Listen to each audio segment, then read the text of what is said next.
যেখানে ব্যালটে নৌকা নেই সেখানে কেউ ভোট দেবে না, কেউ ভোট দিতে যাবেন না। আমি আমার আওয়ামী লীগের সকল নেতাকর্মীদের বলবো যে যেখানে আওয়ামী লীগ ইলেকশন করতে পারছে না, ইলেকশন করতে দিচ্ছে না, আমরা ইলেকশন করতে চাই। ঠিক আছে, আমরা চাই আওয়ামী লীগ ইলেকশন করবে, অবাধ নিরপেক্ষ নির্বাচন হবে, জনগণ তার মতামত দেবে, জনগণ যে ম্যান্ডেট দেবে আমরা সেটা মাথা পেতে নেব। আওয়ামী লীগ ভালো কি মন্দ সেটা ইউনূসের মতো একটা দুষ্কৃতিকারীর মুখে শুনতে চাই না। জনগণ বলুক, জনগণ দেখাক। কাজে আমি এটাই চ্যালেঞ্জ দেবো যে ভোটের মধ্য দিয়ে মানুষ সিদ্ধান্ত নিক জনগণ তারা কাকে চায়। যদি জনগণ আমাদের ভোট না দেয় আমরা মেনে নেব, আর জনগণ ভোট দিলেই প্রমাণ হবে যে আসলে কারা দোষী। কাজে আমি এটাই বলবো, যারা নেতাকর্মী যেখানে ভোট হবে, যেখানে আমরা আওয়ামী লীগ নিষিদ্ধ, যেখানে ব্যালটে নৌকা নেই সেখানে কেউ ভোট দেবে না, কেউ ভোট দিতে যাবেন না। আমি জানি চাপ দিচ্ছে, কারণ জনগণের স্বাধীন চিন্তার কোনো অধিকার ইউনূসের আমলে নাই। গুন্ডা বদমাইশির চাপ দিয়েই সে সব কিছু দখল করতে চায়, জঙ্গি সন্ত্রাসী দিয়েই তারা সব কিছু দখল করতে চায়। কাজে এখানে যে যেভাবে পারেন আপনারা ভোট কেন্দ্রে বিরত থাকবেন, কেউ ভোট দিতে যাবেন না। এটাই হচ্ছে আমার নির্দেশ সকলের কাছে। আর জনগণের প্রতিরোধ গড়ে তুলতে হবে, এটাই বড় কথা।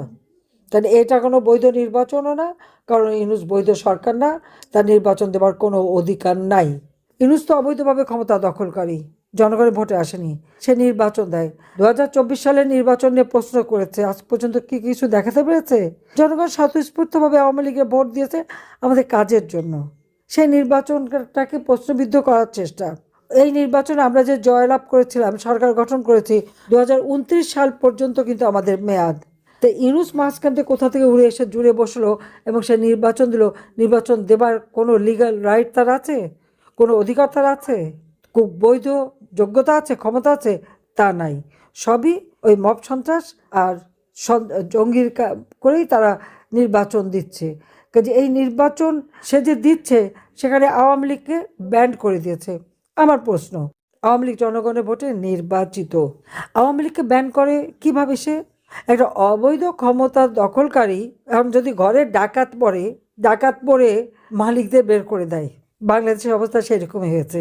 ডাকাতি করে ডক্টর মোহাম্মদ ইউনূস ক্ষমতা দখল করে আমাদের নির্বাচিত সরকারকে সরিয়ে দিয়ে এখন উনি আবার ইলেকশন দেবেন। সেই ইলেকশনে কি বুঝে? জীবন ইলেকশন করেছে সে কোনো দিন? করতে পারবে? আসুক না, নামুক না, যে কোনো একটা কনস্টিটুয়েন্সিতে নামুক, আবার যে কোনো একটা কর্মীর সাথে ইলেকশন করুক, জামানত বাজেয়াপ্ত হবে তার, তাকে কেউ ভোট দেবে না। কারণ ওই জঙ্গিদের আর ওই সুদখোর গরিব মানুষের ঋণের চালে জড়িয়ে রক্ত চুষে খায়, তাকে কেউ ভোট দেবে না। আমি তাকে চ্যালেঞ্জ দিচ্ছি, সে আসুক না, জনগণের ভোটে নির্বাচিত হয়ে, তখন না বুঝবো।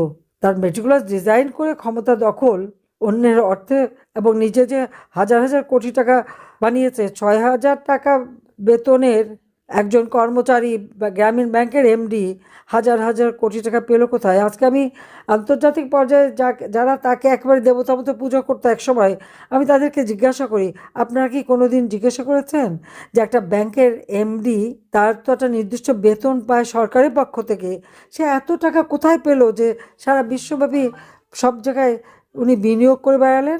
পা বেঁধে ঝুলিয়ে আগুন দিয়ে পোড়ানোর মতো নৃশংসতা এই ঘটনা বাংলাদেশে ঘটাচ্ছে তারা। প্রকাশ দিবলকে কুপিয়ে কুপিয়ে মানুষ হত্যা করে দিচ্ছে।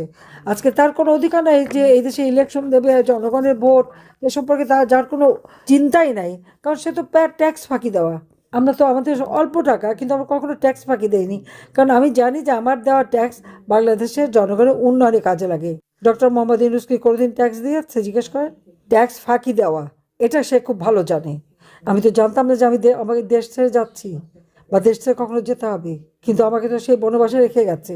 তারপর আমি আমার জনতার সাথে আছি, দেশের মানুষের সাথে আছি, কিন্তু ইউনূস কারো ট্যাক্স দেবে না। এর হাত থেকে আমাদের দেশকে রক্ষা করতে হবে, এটাই আমার কথা। এখন বলে আইনে আছে, কোনো মানুষকে হত্যা করলে বা কোনো স্থাপনা ধ্বংস করলে তার বিচার হবে।